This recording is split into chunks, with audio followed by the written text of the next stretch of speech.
Hola, ¿qué tal? Soy José Gordon. Vamos a hablar de El novelista miope y la poeta hindú, una obra que escribí en torno a la vida y las experiencias de Mircea Eliade y, por otro lado, de Maitreyi Devi. Mircea Eliade fue un joven filósofo rumano que en la década de los 20 viajó a la India, se adelantó al tiempo, para tratar de descubrir lo que había en esa cultura. Realmente estaba en búsqueda de los conocimientos secretos que él intuía que descansaban en esa tradición milenaria. Lo interesante es que realmente llega al lugar en donde está prácticamente el maestro que le puede abrir las puertas del conocimiento. Se llamaba Dasgupta. Tenía una hermosa hija que se llamaba Maitreyi Devi, que ya escribía poesía. Eso era realmente algo adelantado a la época y para el papel que tenía la mujer en una cultura tan tradicional. Ella era discípula del poeta Rabindranath Tagore. Cuando Eliade se sumerge en la cultura de la India, toma algún tiempo para realmente conocer de qué se trata hasta que el maestro le abre las puertas de su casa. Y entonces ocurre lo inevitable. Un joven rumano se enamora de esta joven hindú y lo que ocurre es una gran transgresión. El resultado de esta experiencia es narrado por Mircea Eliade en una novela que se llama La noche bengalí. Muchísimos años después, ella se entera de que Eliade había escrito una novela sobre su vida y entonces hace lo imposible. Trata de volver a contactarlo cuando, para ella, hay que decirlo, se había roto realmente toda su vida. Eliade regresó a Rumania, pero ella vivió con el estigma de haber estado con un mono blanco, es decir, con un hombre europeo. Se casó, tuvo hijos, pero realmente su gran amor siempre fue Eliade. Y entonces cuando ella ya perla canas, lo interesante es que al enterarse por fin de que se ha traducido la obra de Eliade al francés, la lee y se sorprende de ser retratada como una diosa del amor, cuando realmente había ocurrido una relación intensa, erótica, pero no había culminado en términos sexuales. Y al ser retratada de esta manera, ella quiere reivindicar su nombre. Para ese entonces, Eliade ya es un viejo profesor que está dando clases en la Universidad de Chicago, y entonces ella realiza lo impensable. Se va a Chicago para encontrarse nuevamente con Eliade y reclamarle el retrato que hizo de esos años juveniles. Lo interesante es que lo que uno se empieza a dar cuenta es que ella sigue, a pesar de que ya tiene hijos, sigue profundamente enamorada de la intensidad de esos tiempos vividos con Eliade. Y entonces, a través del relato de la novela de él y el recuento que luego ella hace de esta historia tantos años después, cuando ya es una mujer grande, surge una tercera historia que la tituló El novelista miope y la poeta hindú, en donde precisamente veo cuáles son los registros de él, cuáles son los registros de ella, y esto me sirve para explorar cuál es la visión masculina, cuál es la visión femenina, cuáles son sus distancias, cuál es la distancia entre Oriente y Occidente. Y esto es lo que quise explorar en este pequeño relato, El novelista miope y la poeta hindú.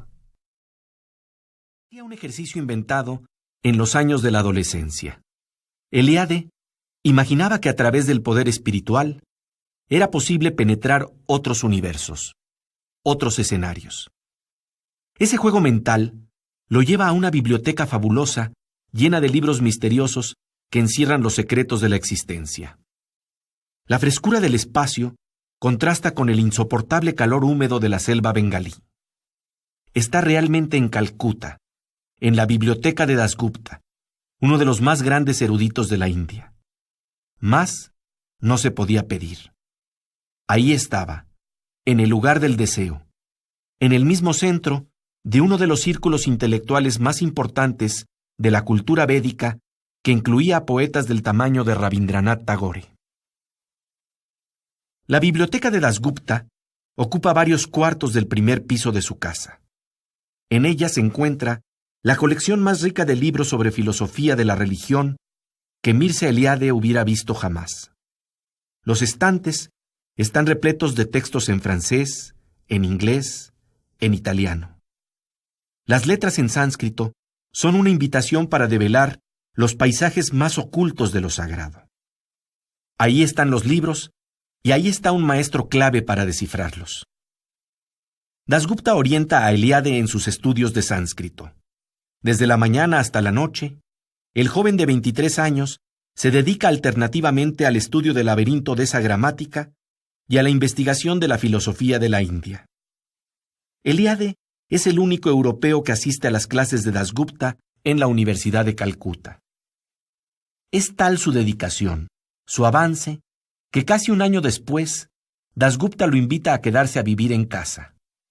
Eliade deja atrás la modesta residencia para extranjeros y entra de lleno a la cultura de la India. En el segundo piso, arriba de la biblioteca, al lado de la entrada de la casa de Dasgupta, se encuentra el cuarto que le han asignado. Eliade utiliza su diario como una cámara fotográfica que retrata todos los rincones, captura negativos que revelará y retocará más tarde.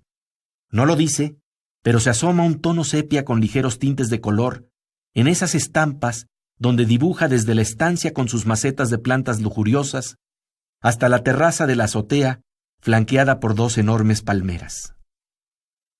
Eliade escribe su diario y escribe 2 novelas. Aprende bengalí, traduce versos del sánscrito. Se ha ganado la confianza y el afecto de Dasgupta, quien le pide ayuda en la elaboración del índice del volumen 2 del libro Una historia de la filosofía de la India. Eliade trabaja en ello varias horas al día. Para avanzar más rápidamente, Dasgupta le solicita a su hija Maitreyi que apoye a Mircea en esas tareas. Maitreyi Devi tiene 16 años. De manera insólita, rompiendo las convenciones de la época, ya asiste a la universidad. Su talento es notable. Publica su primer libro de poemas con un prefacio de Rabindranath Tagore. Mujer sensible al intelecto sutil, tímidamente entabla amistad con Mircea. Él le da clases de francés, ella le ayuda con el bengalí. Juntos, traducen poemas de Tagore. La intimidad crece. Día tras día, en las horas que pasan a solas en la biblioteca, clasifican alfabéticamente los términos técnicos del libro de Dasgupta, hasta que, como narra Eliade en su autobiografía, un día, nuestras manos se encontraron en un pequeño tarjetero y ya no pudimos despegarlas. El romance secreto continúa durante el verano. Besos en la biblioteca, silencios y miradas furtivas, pasión y miedo, transgresión de fronteras culturales. Eliade sabe que está leyendo una intensa novela que desborda las páginas y toma cuerpo. El drama se desarrolla paso a paso hasta que ocurre lo temido. En la medianoche del 18 de septiembre de 1929, Mircea descansa en su habitación. Tal vez piensa en medio de la oscuridad que lo que vive tendrá incluso más fuerza cuando se convierta en memoria, en literatura. Apenas está cerrando los ojos cuando escucha un breve sonido serpenteante y murmullos apagados. Por debajo de la puerta se escurre una nota de Maitreyi. Los han descubierto. Chabu, la hermana pequeña de 9 años, ha cometido una indiscreción. Alarmados, los padres obligan a confesar a Maitreyi. Las horas insomnes transcurren lentas e irremediables. A primeras horas del día, Dasgupta manda llamar a Mircea. Le retira su hospitalidad. Ha traicionado su confianza. De un solo golpe, Eliade pierde a su maestro y a Maitreyi. No lo dejan despedirse de ella. No vuelve a verla. Parte 2. Interludio en los Himalayas. Mircea Eliade abandona Calcuta y se refugia en un ashram de los Himalayas. Trata de buscar silencio, de aquietar la mente poblada de imágenes fragmentadas del drama vivido con Maitreyi. Su atención se centra en los mundos internos, en el estudio del yoga y sus métodos de meditación. Él, que tanto había leído sobre la experiencia de la liberación del alma, de ir más allá de los sentidos, estaba, como resultado de circunstancias inesperadas, en el lugar adecuado para retirarse como asceta y penetrar el núcleo de lo que se llama la India eterna, la que desafía los límites de la imaginación. Particularmente, se interesa en experimentar las técnicas espirituales de un antiguo y misterioso tratado del que le había hablado Dasgupta, los Yogasutras de Patanjali. Estos milenarios textos, de uno de los más grandes eruditos en el estudio de la gramática sánscrita, condensan en aforismos las transformaciones que surgen de la experiencia del yoga cuando la mente cruza el umbral del silencio y llega a las orillas de lo sagrado. En ese ámbito, lenguaje y materia son expresiones de una misma realidad.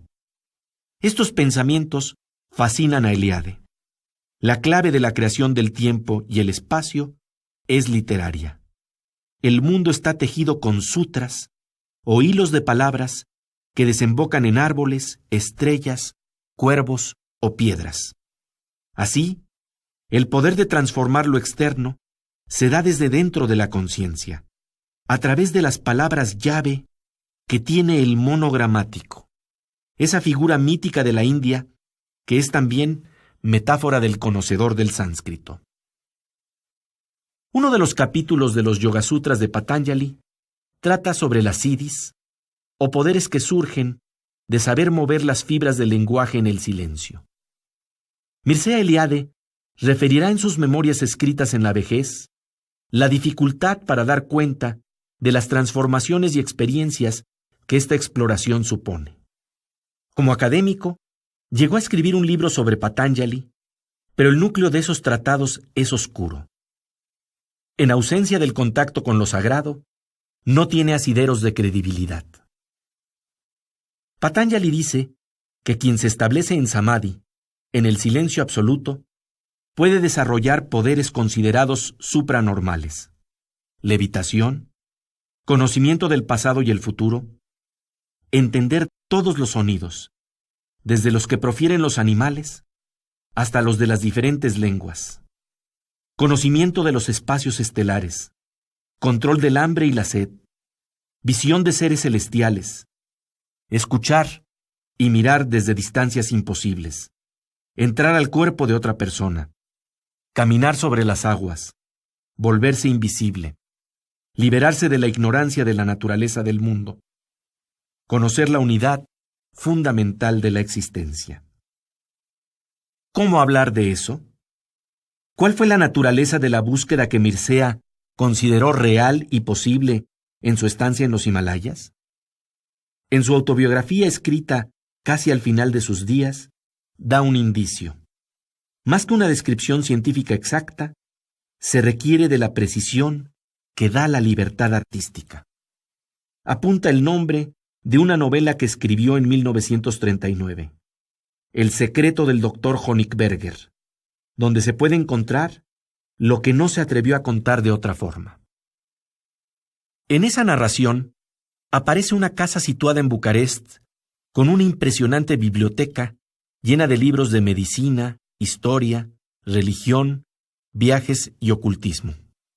El personaje que inspecciona esos materiales se interesa especialmente en la sección dedicada al hinduismo, ya que había vivido en las montañas de los Himalayas, a las que recordaba como un paraíso perdido.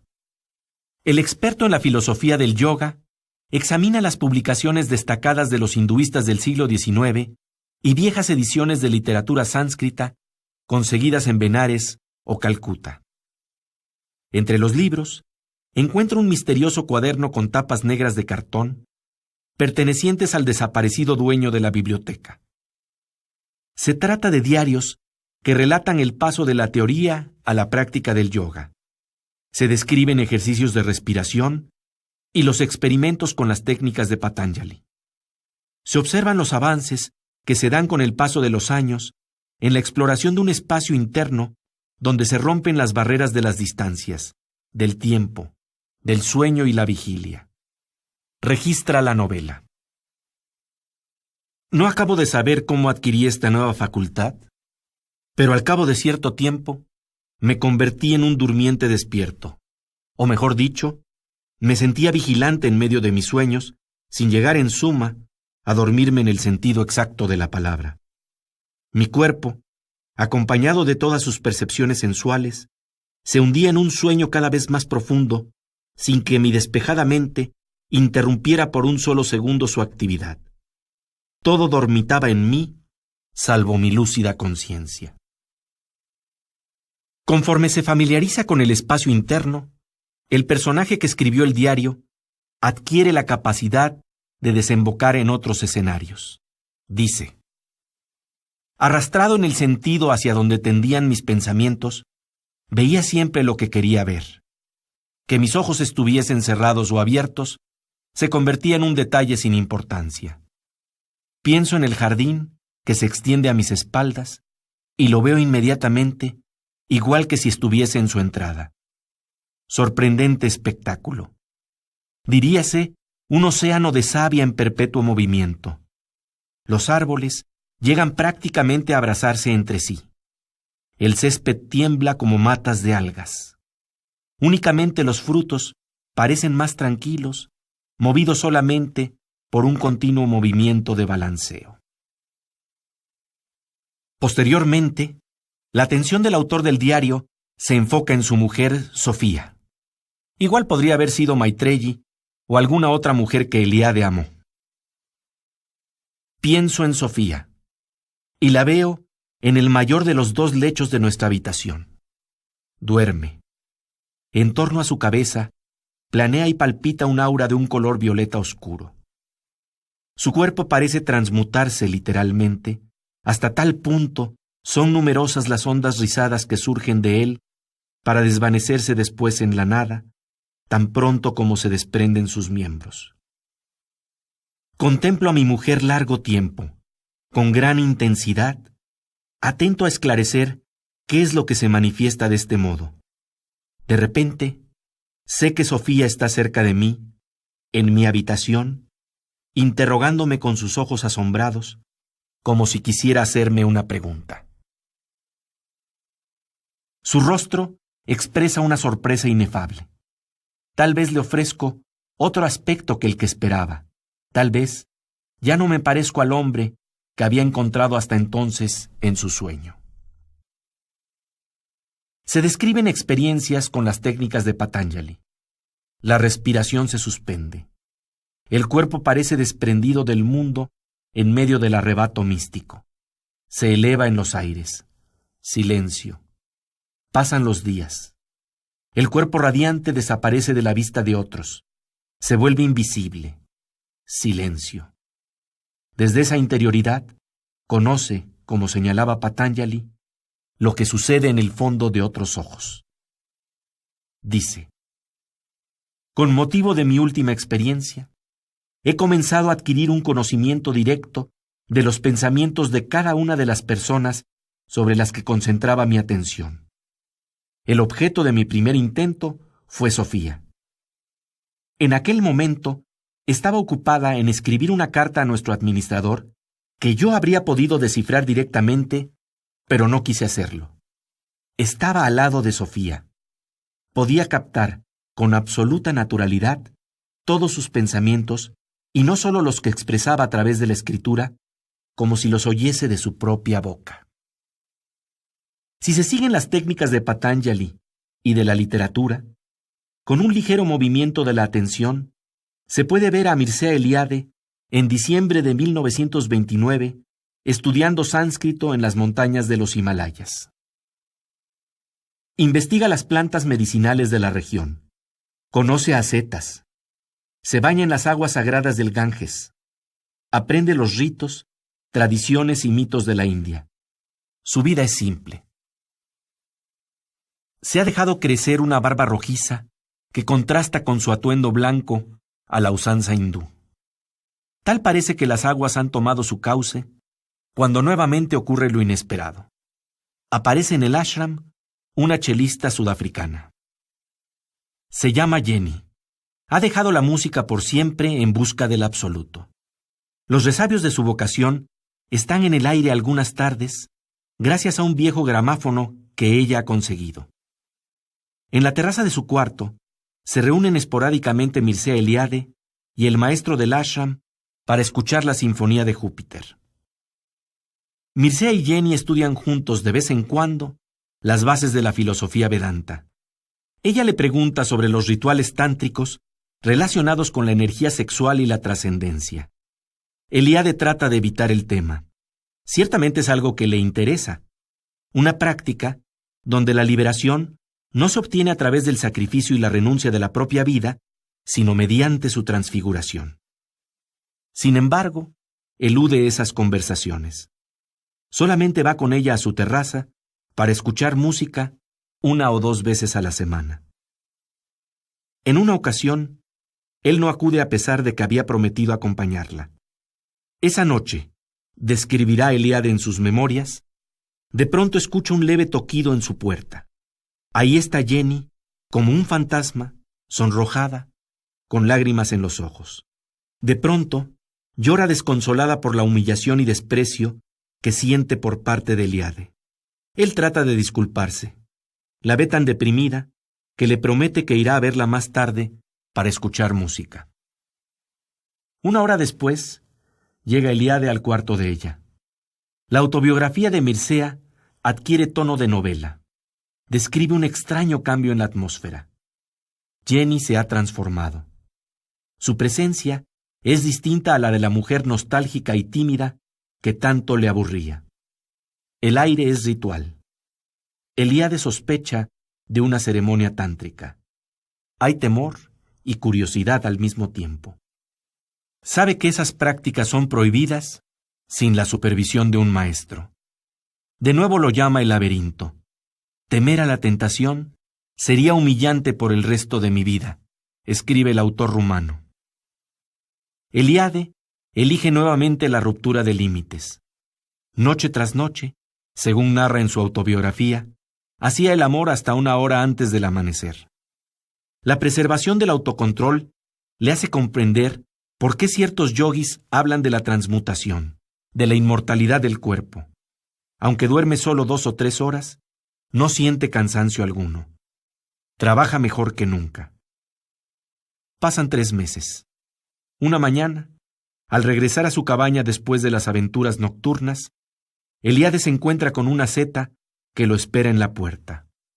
Al mismo tiempo, se puede ver a un hombre viejo que escribe sus memorias y elige y descarta palabras para narrar la escena con cierta malicia literaria.